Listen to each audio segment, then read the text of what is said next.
We're back. Sorry, it's I'm not gonna say a full day late, but at least a day late. What's going on? What's happening? Welcome back to the show. I almost didn't post this, and this week I almost didn't make it. It's becoming a regular thing. I'm gonna try to keep it on Sundays, but just know this: it's gonna be posted sometime between Sunday at 4 a.m. and Tuesday at 4 a.m. This week I was traveling.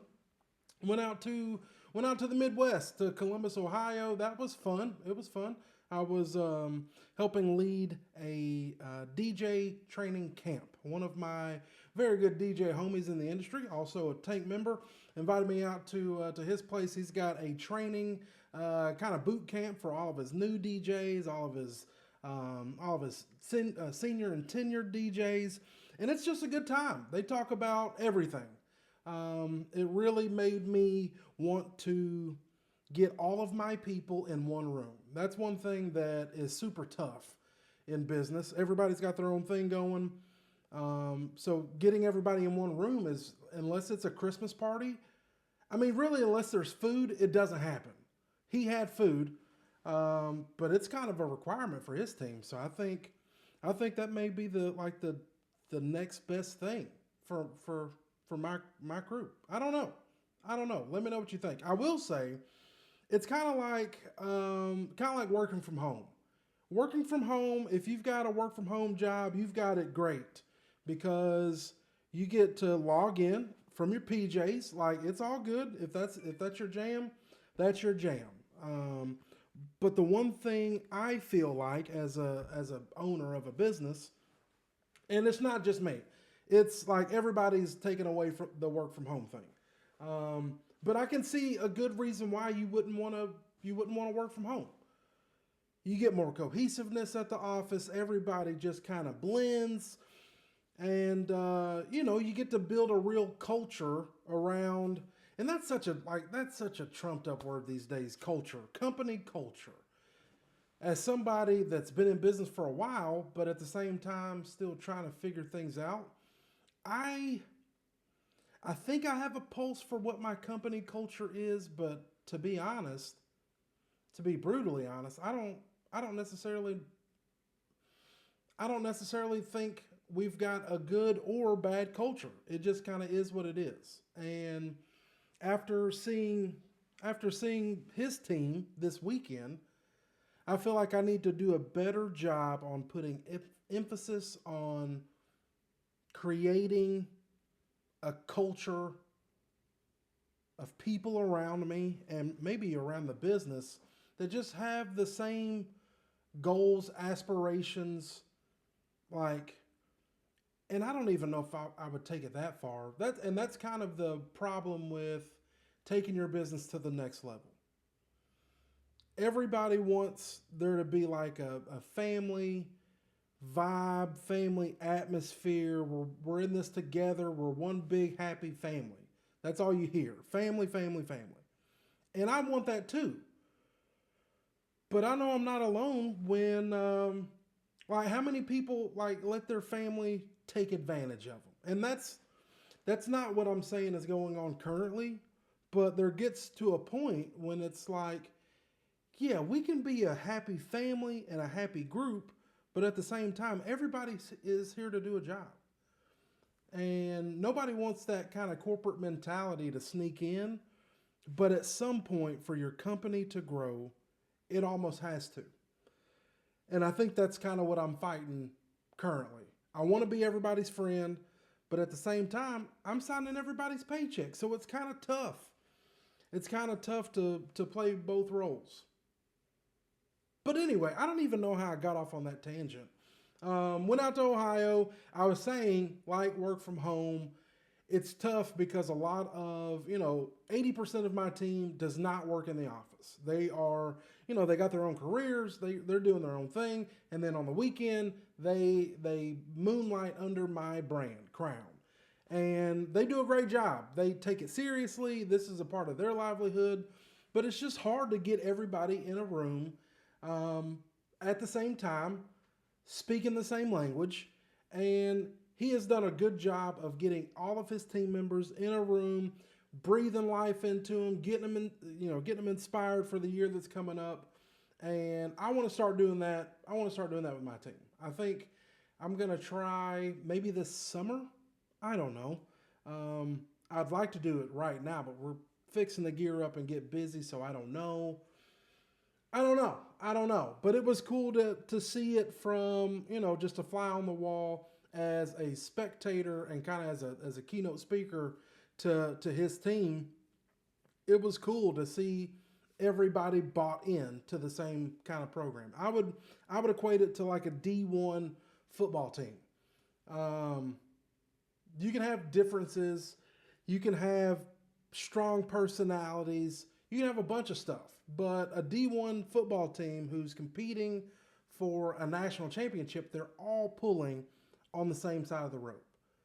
And to see that from an outsider's perspective with a different company, it really just made me kind of think about it and know that although we may be good, there's still opportunity to get better. Still opportunity to get better. Let's talk about the big fly on the wall. I do a lot of traveling. I live, as the crow flies, 2 miles, 10 miles, I don't know, from an Air Force base, from a military base. And the plane crash that happened in D.C., man, it affected my mental health a lot more than I thought it would. I don't know these people in America. It's been a long time since we've had a tragedy of that magnitude with, a passenger plane. It hadn't happened really since 9/11 that I can think of. Maybe it has, but it's just not really a thing. And then for a commercial plane to hit a military helicopter, like, man, it jacked me up. I'm not even gonna lie.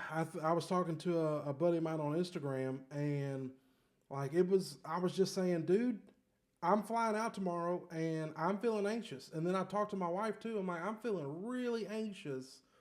It's not uncommon. We live out personally, I live out in the country, and they do flyovers.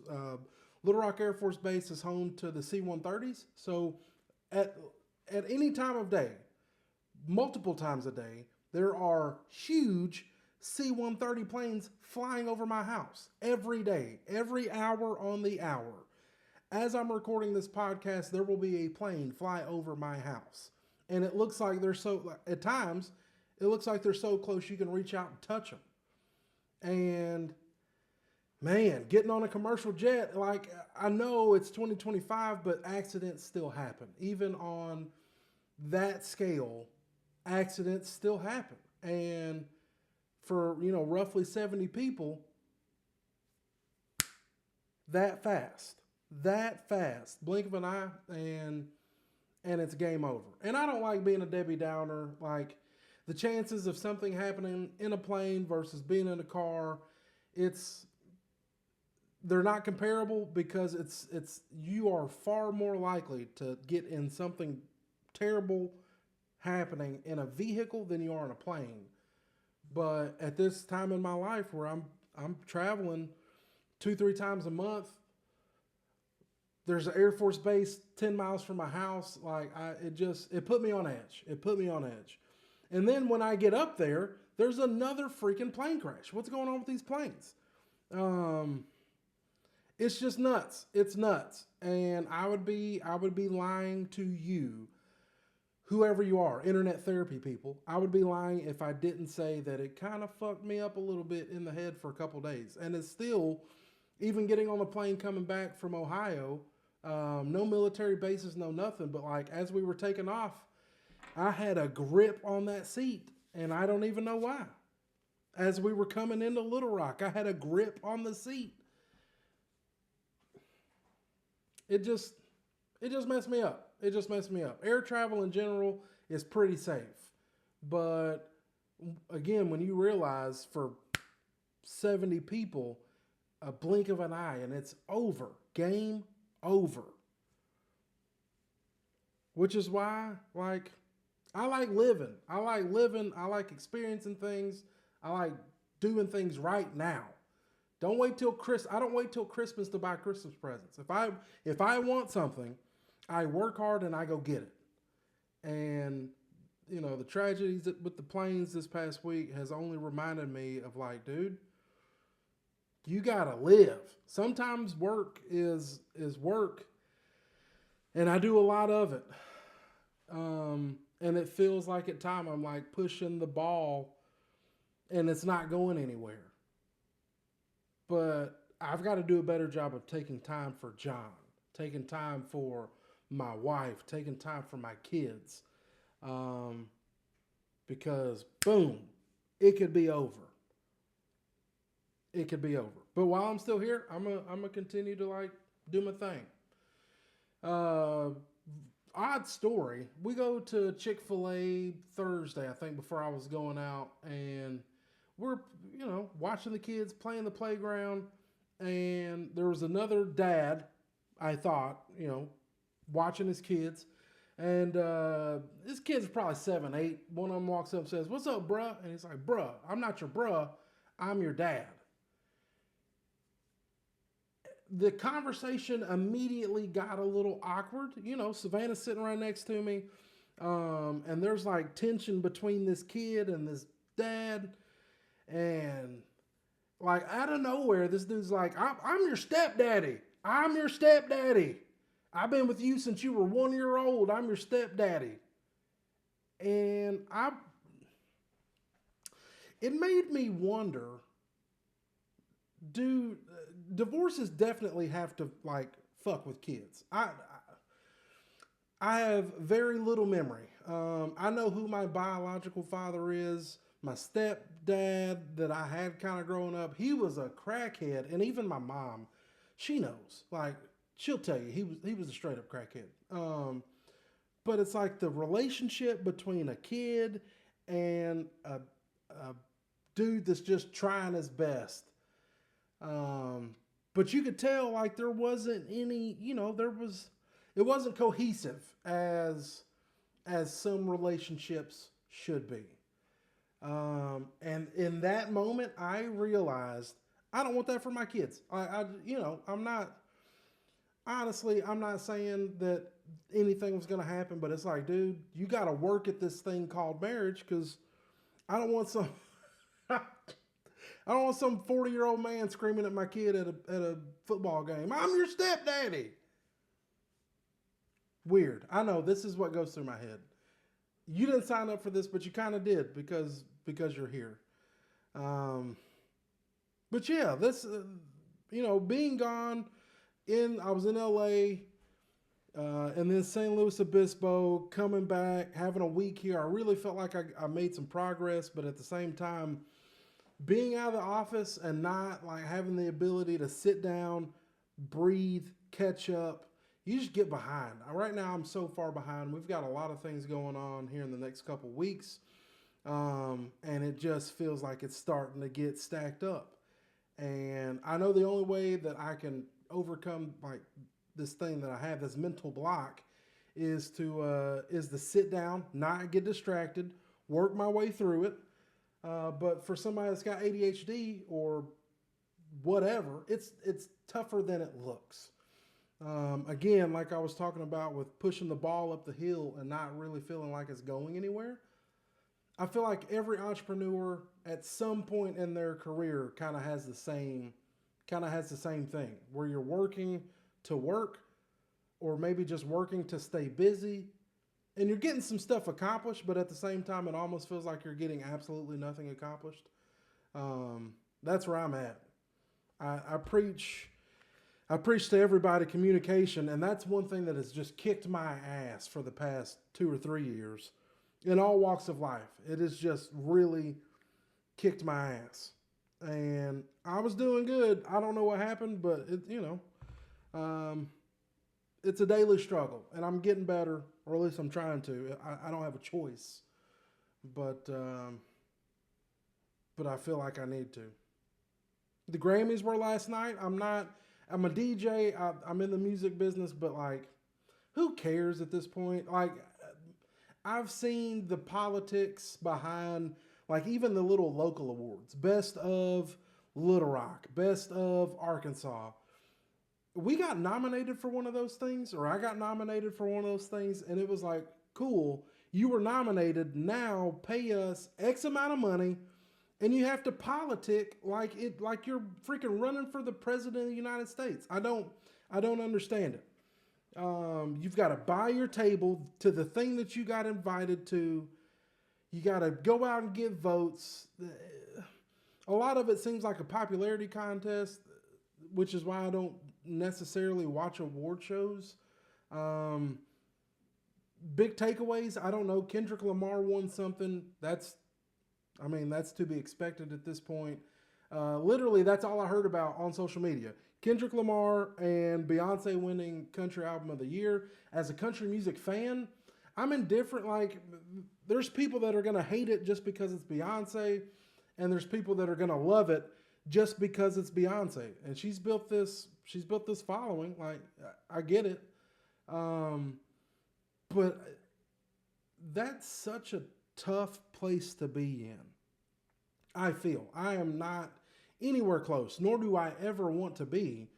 But to know if you release something to the public, half of the people in the room are going to absolutely hate it for no other reason than because you put it out.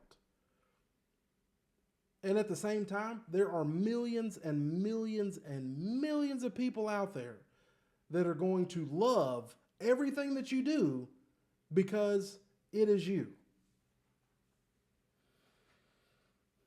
I'm guessing here, but there's got to be some alcohol involved. That would drive me to drinking. Just the sheer chaos of everybody hating you and at the same time everybody liking you. What a place to be. It's almost like I said, it's like being the president of the United States. Half the people voted for him, half the people didn't vote for him. Equally loved, equally hated. And I don't like, there's a plane flying over my house right now. This is why, these are the things that keep me up at night. I don't know. What do y'all do to deal with anxiety? It's only until I've started going to therapy that I realized what anxiety is. I realize I have it, and it can be crippling at times, but at the same times, I also have this anxiety about life that makes me feel like I can do anything. And I know maybe I'm not, I feel like this is something everybody goes through, but at the same time, I've heard it enough to where maybe it's not what everybody goes through. I'm not an anomaly. My life isn't an anomaly. I'm not doing anything that somebody before me hasn't done already. But it just seems like at times this is like the Truman Show. And I don't know if any of this makes sense. Again, I'm using this as kind of my regurgitation of words, but that's where my mental's at. That's where my mental's at. I tell you what, though, I do feel like my place in life currently, even though I don't have all my shit together, my current place is I love helping people solve problems. And like, for instance, my best friend, his wife just started a business in Texas, and she just got her first customer. And they were telling me about this story, and I could not stop grinning from ear to ear because I know what it's like to step off that ledge and be scared, anxious, worrying about how am I going to pay rent, and what happens if customers don't come, and what happens if I can't pay my bills, and maybe one of these days I'll have to go back to work, and what if it doesn't work out? Like, I've been there.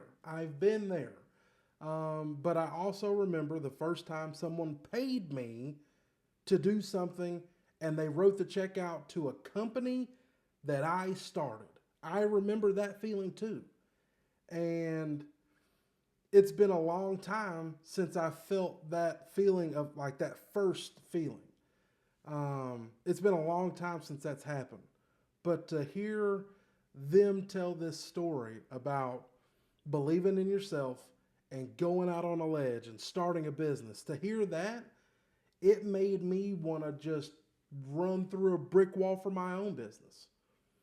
Um, but it also brought me back to that time where Miss Choate, Tyler Choate is her name, she paid me to DJ her daughter's 16th birthday party. That was my first official Crown Entertainment, write it on the check. That was the first time someone had paid me and it wasn't just like cash under the table. When somebody writes a check out to a company name, that's when you're official.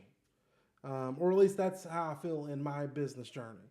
You can do a lot of stuff for cash, but when they make the check out and it's got a company on it that you created, that's when it's real.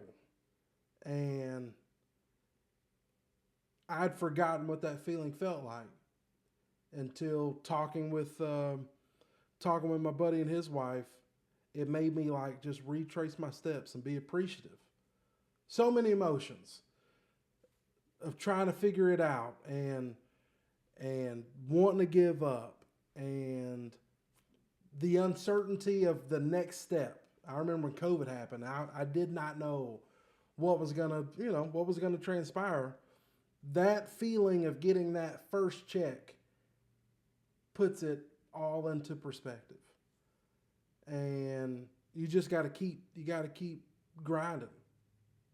You put 10,000 hours in, that's the truth. You're gonna be proficient enough that somebody's gonna pay you to do the thing. And after doing it for 10,000 plus hours and then tacking on another 10 and trying to figure out a new challenge and tacking on another 10 while trying to figure out a new challenge and also keep up with the challenges that you still had.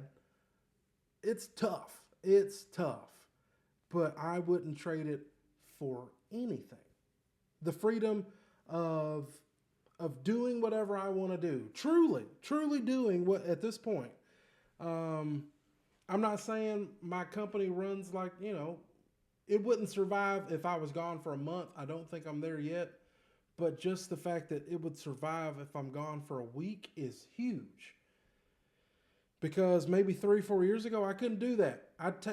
The only way I'd be able to take a vacation is we'd always take a cruise. Get out of the country, turn the phone off, and if the thing blows up while I'm gone, then I guess I'm going to play Bob the Builder when I get back, because that was the reality. And now that I've got some management in place and I'm able to, I'm not going to say relax. Your guard is never fully down. But the fact that I can, I can have a sick day. I can take a personal day. I can get out of town for a week and go to a conference and then go to, experience some new gear. And just to have those days back, it makes it all worth it. It makes it all worth it. And when I got that first check, I didn't know where that second check was coming from. But if you give up, you won't ever get it. And I don't know. Maybe I'm hyping myself up in my own head as I talk to you guys trying to figure this thing out. I'm tired, but I'm gonna keep going because at this point I got no other option. It's obvious that the podcast isn't paying me anything, so I gotta keep on grinding. But I enjoy the grind, and I'm gonna do the best I can. We're 4 weeks into this. What do you guys think? I have noticed we started out really good. The first episode did really well, and I know as you come back, you gotta get back into good graces with people because you left for a couple years. You come back, you say you're coming back, and you drop 2 episodes and leave. But I have noticed, the decline is starting to happen. I was getting in my head a little bit about just trying to. The one thing that I don't miss about YouTube and social media is the need to chase those clicks, chase those likes, chase the thumbs up reactions. And I was always one that said I'm not going to call myself an influencer, but I at least thought I was the guy that if people watch it or not, it doesn't matter because I'm doing this for me. And I'm not gonna lie, seeing the views go down as this thing has kind of went on, it makes you wonder, what are you doing this for? But then I think back and I remind myself that I'm not doing this for anybody but for me. And I made a commitment that I'm going to try to do one of these a week. And if I don't continue it after that, then it is what it is. I'm not expecting any kind of success, any kind of fame from this. And to be honest, now I'm still going to get on and check the comments, but I'm going to try my hardest to not even worry about the views. Because I said I wasn't going to let it get to me, and it did. And that's just social media in general. We chase that dopamine of seeing how many people liked your stuff. What's the reaction to your stuff? That's the squirrel cage that we're in right now, or at least I'm in right now. And I could be totally off here, but enough people are addicted to social media and the freaking phones in their pocket. Enough people are addicted to them now that I don't think my claims are off basis at all. And I'm not gonna say it's a disease. That's the 2025 version, excuse for everything. It's a disease. No, it's not a disease. You've got to have the willpower to put it down. Most people don't. So just because you happen to fall in the category of most people doesn't necessarily make it a bad thing. But I'm going to continue to keep doing this because I made a commitment. I think this is episode 4, maybe 5. Who knows? We'll find out. And hopefully next week I'll see you back here again. We're going to ramble about something else. I don't know, but you'll find out. Thanks for hanging. Also, write me an email. I almost didn't post this at gmail.com.